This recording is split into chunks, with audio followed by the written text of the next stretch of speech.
Oi, gente, tudo bom com vocês? Eu sou a Alice e esse é o Ali aqui, e hoje a gente vai falar sobre o último episódio de Loki, na verdade sobre a temporada inteira. Então, se você ainda não é inscrito no canal, se inscreve aqui embaixo e deixa seu joinha nesse vídeo.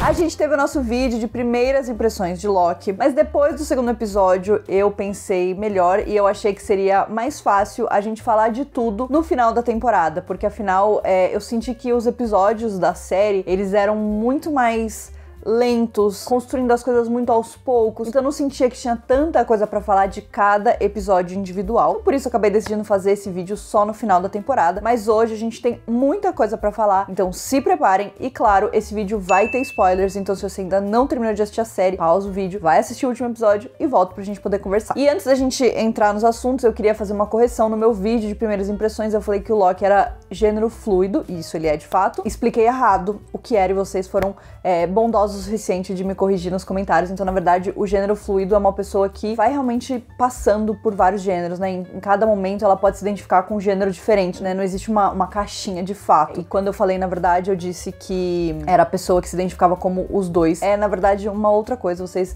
me corrigiram, foram bondosos pra isso. Então, muito obrigada pra quem me corrigiu. E é isso. Então, só pra gente ter as informações todas corretinhas aqui, o Loki continua sendo gênero fluido na Marvel. E já que a gente tá falando sobre isso, vamos falar sobre como ele é o primeiro personagem do MCU a ser assumidamente LGBT. Então, no episódio 3, o Loki diz, né, que ele tá conversando com a Sylvie e tal, e aí ele fala sobre como pra ele faz a little bit of both, ou seja, né, ele se interessa por um pouco de cada um dos gêneros, então ele, né, é bissexual. Achei isso muito legal. Obviamente isso não foi abordado de fato na série, mas eu acho que só o fato deles terem parado e realmente colocado um diálogo onde ele falaria abertamente sobre isso, onde isso ficaria claro pro público, isso já é um grande passo, né? O Loki já é um personagem bissexual nos quadrinhos e a gente ainda não tinha tido nada disso no MCU. A gente tem personagens que fora das telas, né, atores e atrizes que já falaram que os personagens são assim ou são assado, mas dentro da série, né, dentro do filme, a gente nunca tinha tido uma revelação dessa forma, então acho que isso é muito importante. Eu acho que foi uma das minhas coisas favoritas da série, com certeza, porque o Loki é um personagem maravilhoso, eu amo Tom Hiddleston, então assim, eu fiquei super feliz que a gente realmente teve essa representatividade e espero que, né, no futuro, por mais que o foco, né, não seja romance, obviamente,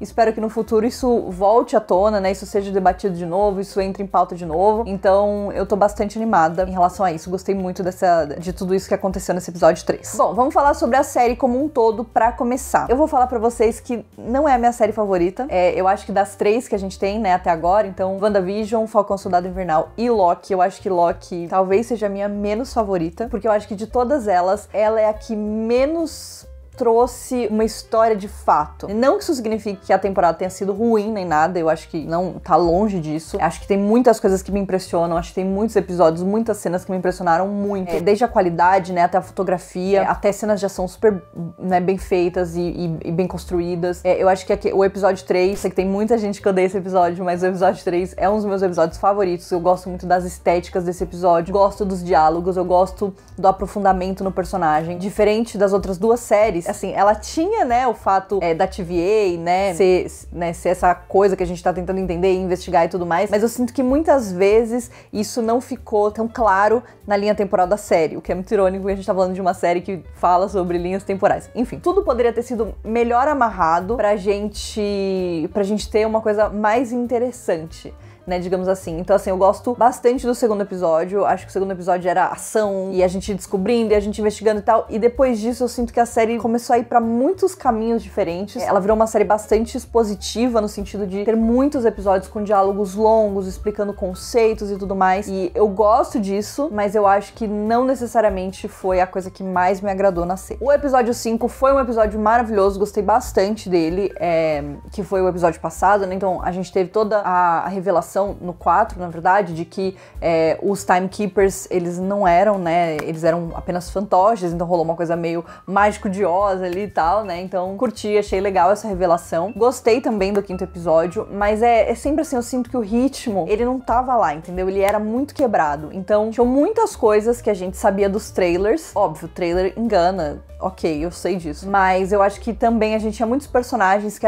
tinham muito potencial, e no final eu sinto que tudo ficou um pouco perdido demais, né? Então a B-15, que é aquela moça que a Sylvie conta a verdade pra ela depois e tal, ela fica meio ali de lado e aí parece... Ela é super importante, mas ao mesmo tempo meio que não é. Aí a gente tem o personagem do Owen Wilson, Mobius, que também é super importante, mas ele desaparece, depois ele reaparece, e aí eu sinto que eles não atingem o potencial que esses personagens, quando eles foram pensados, poderiam ter atingido. Então eu senti falta disso especificamente. Isso também diz respeito aos Locks diferentes que a gente vê depois, né? Então quando a gente tá no episódio 5 é muito legal porque aparece um monte de Loki, mas no final eu também sinto que falta um glorioso propósito pra eles, entendeu? Então a gente tem um momento incrível, épico, maravilhoso, que o Loki clássico ajuda o Loki e a Sylvie a derrotar o Alioth e tal, e poder passar pra encontrar quem é que tava por trás de tudo aquilo. De fato, aquele momento pra mim foi incrível, acho que foi um momento maravilhoso, aquela cena das coisas se construindo e destruindo e tudo mais, muito, muito foda, acho que é uma das cenas mais legais de todas, mas ainda assim eu sinto que os personagens, eles foram sendo colocados só pra gente, tipo, ah, legal, uma referência, ah, legal, tipo, Kid Loki, tipo, ah, legal, o Crocolock. E aí, no final das contas, eu senti que foi mais pela graça de ter os personagens ali do que de fato por um propósito. Então eu senti um pouco de falta disso, eu senti um pouco desse propósito, dessa necessidade de ter aqueles personagens ali sem ser simplesmente pelo easter egg. Acho que isso não atrapalha a experiência da série, mas eu gostaria que tivesse sido um pouquinho melhor amarrado, talvez ter menos coisas pra gente poder se focar em coisas realmente importantes. Então agora vamos falar sobre o último episódio especificamente, sobre o que aconteceu, o que a gente descobriu. Então a gente descobre que a TVA na verdade é uma farsa, que todo mundo que tá lá na TVA é variante, né? E aí isso começa a meio que derrubar a TVA por dentro, né? Então, tipo, o Mobius descobre, ele vai contando, e aí tem um momento onde ele vai falar com a Renslayer, né, com a juíza, vai confrontar ela e, tipo assim, querer derrubar ela, mas aparentemente ela já tem outros planos, ela continua querendo ser fiel à pessoa que comanda tudo aquilo, e ao mesmo tempo eu sinto que ela também tem uma necessidade de entender, de manter a ordem, né, a ordem é uma coisa muito importante pra ela, acho que tem muita coisa sobre essa personagem e sobre a conexão dela com a pessoa que está por trás de tudo isso. E principalmente a gente descobre que a Miss Minute é do mal. Aquele relógio nunca me enganou. Nunca me enganou não, viu? Tinha uma carinha de do mal aquele relógio. Mas nesse episódio ela se revelou realmente. Na hora que o Loki e a Sylvie chegam lá no lugar e tudo mais, né? Ela aparece e aí ela tenta barganhar com eles e falar tipo, vocês podem ter tudo que vocês quiserem, o Loki pode ser um grande conquistador e a Sylvie pode ser feliz. E aí ela, né, dá uma risadinha do mal e depois ela vai encontrar a Renslayer também. E aí ela fala assim, esses aqui são os arquivos. Ela fala, mas isso não foi o que eu pedi. Ela fala, tá, mas é isso aqui que eu tenho pra você, porque é isso que ele mandou e tal. Acredito que a gente ainda vai ver muito delas, principalmente porque a Renslayer quicou a mula ali na hora que o Mobius tava confrontando ela, né, foi pra um lugar que a gente não sabe qual é, com os arquivos lá que ela conseguiu. Temos aí uma grande ponta solta, né, o que vai acontecer com ela, qual que é o futuro dela. Acredito que ela vai encontrar uma forma de continuar servindo a organização da linha temporal, mas talvez de jeitos diferentes. E enfim, acho que ainda tem muito pra essa personagem. A gente também descobre que a caneta, né, era dela. Tinha muita gente criando teorias de que era o item do Mobius, né, o troféu de quando o Mobius foi tirado da linha do tempo e tudo mais. Eu gostei que era dela, e eu gostei que a gente viu ela na escola, era professora e tudo mais. Então eu acho que ainda tem muito pra explorar. Gostaria, talvez, que a gente tivesse explorado isso um pouco mais já agora, porque eu sinto que essa temporada foi uma grande introdução, e por mais que muitas coisas eram necessárias, eu sinto que também teve muita enrolação, quando a gente poderia talvez estar explorando outras coisas que teriam sido mais interessantes, como o próprio passado da Renslayer, o passado do Mobius também teria sido legal. Voltando pro Loki e pra Sylvie, então eles finalmente encontram aquele que permanece, que é a pessoa que está por trás da TVA e de tudo que aconteceu até então. Ele é a pessoa responsável por manter as linhas temporais organizadas e por manter uma linha temporal, né, única. Porque a gente, né, descobre, eu acho que, obviamente, a gente já tinha muitos conceitos, né, por trás do multiverso e todo mundo sabia que o multiverso era uma coisa que ia acontecer. Em WandaVision a gente teve isso, né, a gente teve essa possibilidade começando a abrir e, obviamente, a gente sabe que a gente vai ter filmes que vão falar diretamente sobre isso. Então, Doutor Estranho, Homem-Aranha, Homem-Formiga, são filmes que vão lidar diretamente com isso, mas, obviamente, a gente precisava ter essa introdução do multiverso e esse último episódio, ele serve exatamente pra isso. Eu acho que como um último episódio de série, ele não me agrada tanto, porque ele é extremamente expositivo, como grande parte da série é, e eu acho que ele é muito diálogo, é muito blá blá blá, é muito nananã, e eu acho que no final das contas eu terminei com uma sensação meio tipo, tá, mas e aí? Poderia ter tido mais, a gente poderia ter chegado em outros lugares, só que eu sinto que eles resolveram ficar só na introdução. E aí, claro, então aqui a gente entende que aquele que permanece, que está ali no comando de tudo, ele viveu muitas vidas e tudo mais, e ele descobriu que existiu a guerra do multiverso, né? Várias versões da mesma pessoa acabaram entrando em conflito e tudo isso causou, assim, uma destruição enorme, e aí ele de alguma forma consegue vencer isso e manter uma única linha temporal, porque é a única forma que ele entende de impedir que as coisas, né, deem merda de novo. E aí tem toda uma discussão sobre livre-arbítrio, né, sobre as pessoas serem capazes de escolher o que elas próprias querem, e também de impedir que a pessoa tome essa decisão e aí ela é retirada da linha do tempo porque ela vai abrir esse outro caminho. Então basicamente o cara tá controlando a existência dos multiversos, né? Em determinado momento ele deixa de controlar tudo isso e aí o negócio começa a dar errado. E aí a gente vai ter um momento ali da Sylvie e do Loki, né, onde o Loki fala que ele aprende a confiar nas pessoas e que ele pode aprender a ser uma pessoa confiável, mas a Sylvie é uma pessoa que não consegue aprender a confiar nos outros, então ela acaba mandando o Loki de volta pra TVA pra poder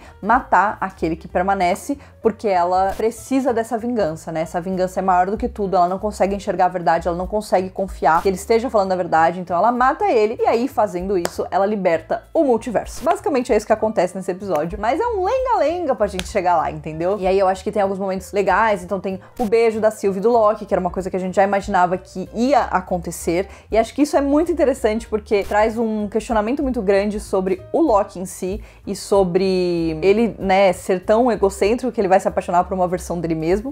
De fato é isso que acontece, mas também eu acho que leva a gente a ver como o Loki é uma pessoa muito solitária, então ele começa a temporada sozinho e ele termina a temporada sozinho de novo quando ele é jogado na TVA, e ele fica indignado porque ele estava disposto a entender e acreditar se ele pudesse, né, ter a Sylvie com ele, se isso significasse que ele e a Sylvie poderiam viver no mesmo lugar. Porque afinal esse Loki, ele tá sem linha temporal, né? Ele não tem uma história, então ele teria que meio que construir essa história em algum lugar, e aí ele poderia levar a Sylvie com ele. E eu acho que ele se agarra muito a essa possibilidade, e isso acaba, né, fazendo que a Sylvie se vire contra ele, e aí ela expulsa ele de lá. O que a gente sabe, então? Que aquele que permanece, na verdade, é o Kang, né? Então tinha muita gente também criando teoria, se vocês estiveram na internet por aí, vocês sabem que essa teoria, ela tava tão grande quanto o Mephisto em WandaVision, né? Então todo mundo achava que o Mephisto ia aparecer, o Mephisto não apareceu, que acho que era uma coisa que ficou bem óbvia, mas o Kang apareceu, só que uma outra versão. Então a gente descobre que aquele que permanece, ele é uma versão do Kang, só que ele é a versão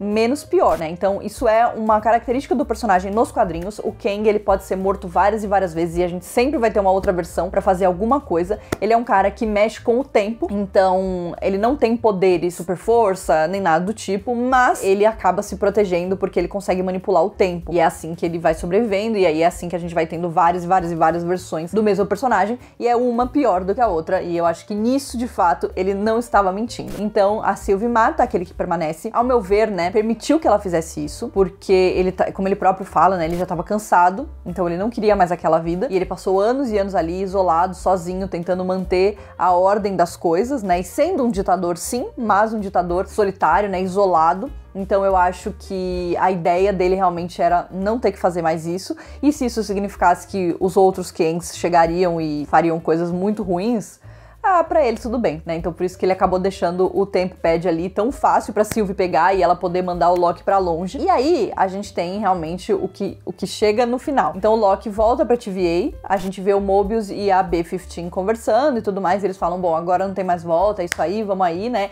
E as linhas temporais, assim, os multiversos surgindo, entendeu? Achei isso muito da hora. O momento, né, que a gente tem ali a linha temporal em volta do palácio que eles estão, e aí os multiversos vão surgindo. Nossa senhora, me deu arrepio essa cena, achei muito foda, porque, meu Deus, entendeu? A gente chegou lá, 11 anos, 12 anos, e a gente chegou lá no multiverso, a gente tem tantas possibilidades agora, tanta coisa da hora que pode acontecer, eu tô muito curiosa. Mas aí o Loki, de qualquer forma, tá na TVA, e ele sabe, né, o multiverso começa a acontecer quando aquele que permanece fala que ele não sabe mais o que vai acontecer, né, então tem um momento que as coisas acontecem, e quando a Sylvie mata ele, meio que abre a porteira pros outros Kangs aparecerem. E quando o Loki, né, ele começa a andar andar. E aí ele chega e eu acho isso muito curioso. O Loki, ele fica lá naquela sala e daí ele decide sair pra procurar o Mobius, porque ele percebe que deu merda. E ele começa a correr e tal, e a gente já vê que tem várias pessoas correndo, que as coisas, né, estão acontecendo e tudo mais. E aí tem um momento onde o Loki, ele... Isso pode muito bem ser viagem da minha cabeça, gente, mas tem um momento que o Loki, ele tá andando pelas estantes ali da biblioteca, né, dos arquivos. Então ele anda e anda e anda e anda, e eu tive a sensação, era como se aquilo não acabasse nunca. O Kang, sendo uma pessoa que manipula o tempo pra ele passa de forma diferente do que pras outras pessoas. Então eu sinto que o Loki, ele pode ter ficado muito mais tempo preso naquele corredor ali que ele tava andando, e ele teve a impressão de que, né, foi super rápido, mas na verdade ele passou anos preso naquele corredor, ao ponto de que quando ele encontra o Mobius e a B-15, eles não sabem quem é o Loki, e o Kang já é o ditador daquela realidade. O Loki acabou indo parar também num outro lugar, né, numa outra linha temporal. Talvez o próprio aquele que permanece tenha setado pra mandar o Loki pra algum lugar assim, pra uma TVA diferente, né? Porque as linhas temporais já tinham começado a se espalhar, a Sylvie e o Loki começam a brigar. Então, quando a Sylvie pega o Tempad, ela quer mandar ele pra TVA porque é um lugar seguro, ela não quer que nada de ruim aconteça, mas ela sabe que ela precisa se livrar dele pra poder fazer o que ela quer fazer. Então, quando ela coloca a TVA, ela acreditava que seria a mesma TVA da qual ele veio, mas na verdade acontece dele cair numa nova TVA. O Mobius e a B-15 não sabem quem ele é, e o Kang já é o ditador daquela realidade, e agora o Loki está preso nela, e ele precisa, né, vai precisar dar um jeito de se livrar disso. Aquele que permanece de fato morre, e aí a gente vai ter que ver. A estátua, inclusive, do Kang que aparece é com a roupa dele dos quadrinhos, né, então é também uma referência a esse personagem diretamente dos quadrinhos. E aí a gente tem uma cena pós-créditos, que eu não chamaria de cena, eu chamaria de... sei lá, não sei do que eu chamaria. Mas é simplesmente um anúncio de que a segunda temporada de Loki está confirmada, de que o Loki vai retornar na segunda temporada. Então, como eu falei pra vocês, as séries da Marvel, elas não necessariamente têm segunda temporada. WandaVision, por exemplo, não vai ter, e é uma coisa que vai ficando meio em aberto. Só que em Loki, obviamente, eles vão trazer uma segunda temporada, então a gente vai continuar podendo ver o Tom Hiddleston como Loki. Eu tô muito feliz, porque, infelizmente, na nossa linha temporal principal, ele está morto, mas agora que a gente tem multiversos, quem sabe, né? Pode ser que o Loki ressurja, pode ser que o Kid Loki apareça de novo, entendeu? O Classic Loki, acho que realmente esse daí já era. Mas o Kid Loki pode reaparecer, tem muito que eu quero saber sobre ele, né? Porque ele fala que ele matou o Thor na linha temporal dele, então os Jovens Vingadores, então pode ser que ele esteja conectado com essa história aí, né? E com os Jovens Vingadores que estão surgindo aos poucos, falta só a Marvel falar, gente, vai ter Jovens Vingadores sim, senhor. Então a gente vai ter Loki segunda temporada. Fiquei triste com esse final, acho que foi um final bastante... pra mim, né? Foi um final um pouco decepcionante, mas que abriu o caminho pra muitas coisas importantes, então entendo que a história que eles precisavam contar era essencial, mas acho que eles poderiam ter feito de jeitos diferentes, né? Acho que pra gente poder chegar nessa conclusão, a gente poderia ter seguido outros caminhos que talvez tivessem sido mais interessantes. Mas estou animada pra uma segunda temporada de Loki. Imagino que eles vão tentar enfiar aí no meio de outras coisas pra fazer sentido, mas talvez seja uma série que agora vai se afastar um pouco da história do MCU, talvez se focar mais, né, no Loki e tudo mais, né? A gente vai ter que esperar pra ver o que vai acontecer com os multiversos agora. A gente literalmente escancarou a porta, chutou a porta, e agora vamos ver o que vai acontecer no MCU. A fase 4, ela tá se moldando pra ser uma das fases mais legais de todas. Esse multiverso era uma coisa que a gente tava esperando por muito tempo, então fiquei muito feliz, mas olhando pra série do Loki, definitivamente não é uma das minhas favoritas. Então é isso, o nosso vídeo de hoje vai ficando por aqui. Não esquece de deixar o seu like aqui nesse vídeo e a gente se vê no próximo. Um beijo!